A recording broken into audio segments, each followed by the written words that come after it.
নমস্কার বন্ধুরা, আপনাদের সবাইকে স্বাগত জানাই।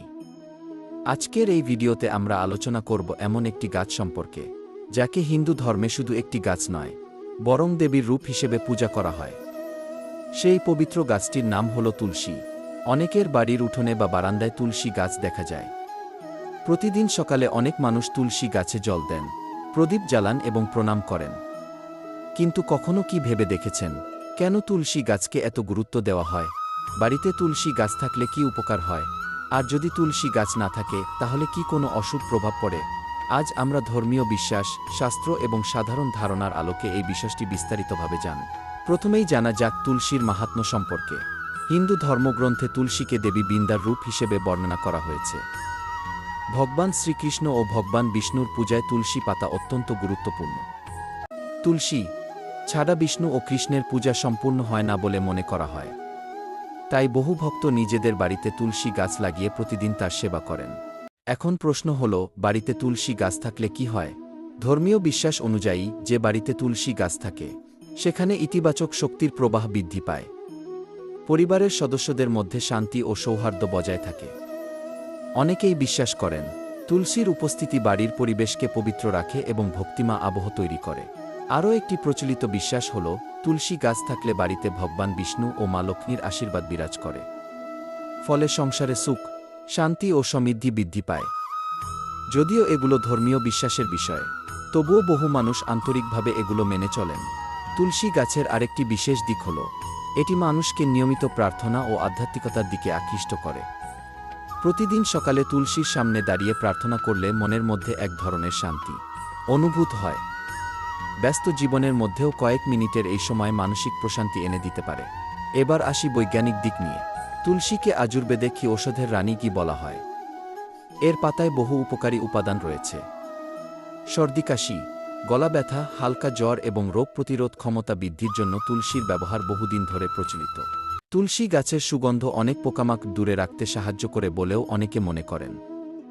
এছাড়া সবুজ গাছপালা বাড়ির পরিবেশকে আরও মনোরম ও সতেজ করে তোলে। এখন আসি, যদি বাড়িতে তুলসী গাছ না থাকে তাহলে কি হয়? এখানে একটি বিষয় স্পষ্টভাবে মনে রাখা জরুরি। কোনো ধর্মগ্রন্থে এমন বলা নেই যে বাড়িতে তুলসী গাছ না থাকলেই অমঙ্গল বা বিপদ নিশ্চিতভাবে নেমে আসবে। অনেক ভালো, সৎ ও সুখী পরিবার রয়েছে যেখানে তুলসী গাছ নেই। তাই তুলসী না থাকাকে ভয় বা কুসংস্কারের সঙ্গে যুক্ত করা উচিত নয়। তবে ধর্মীয় বিশ্বাস অনুযায়ী তুলসী গাছ থাকলে যে পবিত্র পরিবেশ ও ভক্তিময় অনুভূতি তৈরি হয়, তা না থাকলে সেই বিশেষ আধ্যাত্মিক আবহ কিছুটা কম থাকতে পারে। কিন্তু একজন মানুষের চরিত্র, কর্ম, সততা এবং ভগবানের প্রতি বিশ্বাসই আসল বিষয়। শাস্ত্র বারবার বলে যে ঈশ্বর মানুষের হৃদয়ের ভক্তি দেখেন, শুধু বাহ্যিক আয়োজন নয়। তাই কারো বাড়িতে তুলসী গাছ না থাকলেও যদি সে সৎ জীবনযাপন করে, অন্যের উপকার করে এবং ভগবানকে আন্তরিকভাবে স্মরণ করে, তবে সেও ঈশ্বরের কৃপা লাভ করতে পারে।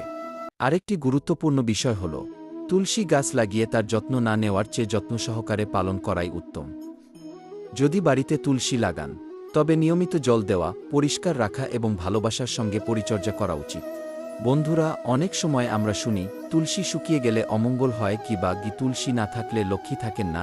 এসব কথা মূলত লোকবিশ্বাসের অংশ। গাছ শুকিয়ে যাওয়ার অনেক স্বাভাবিক কারণ থাকতে পারে, যেমন অতিরিক্ত গরম, কম জল, রোগ বা মাটির সমস্যা। তাই এসব বিষয় নিয়ে অযথা ভয় পাওয়ার প্রয়োজন নেই। তুলসী আমাদের শেখায় পবিত্রতা, ভক্তি এবং প্রকৃতির প্রতি ভালোবাসা।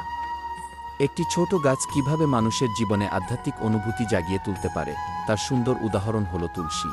সবশেষে বলা যায়, বাড়িতে তুলসী গাছ থাকলে ধর্মীয় দৃষ্টিতে তা অত্যন্ত শুভ এবং অনেকের কাছে এটি ভক্তি, শান্তি ও আশীর্বাদের প্রতীক। আবার বাড়িতে তুলসী গাছ না থাকলেও অমঙ্গল নিশ্চিত, এমন কোনো কথা শাস্ত্রে স্পষ্টভাবে বলা নেই। মানুষের সৎকর্ম, ভক্তি, দয়া এবং সত্যনিষ্ঠ জীবনই সবচেয়ে গুরুত্বপূর্ণ। আপনাদের বাড়িতে কি তুলসী গাছ আছে? তুলসী সম্পর্কে আপনার কি মতামত? কমেন্ট করে অবশ্যই জানাবেন।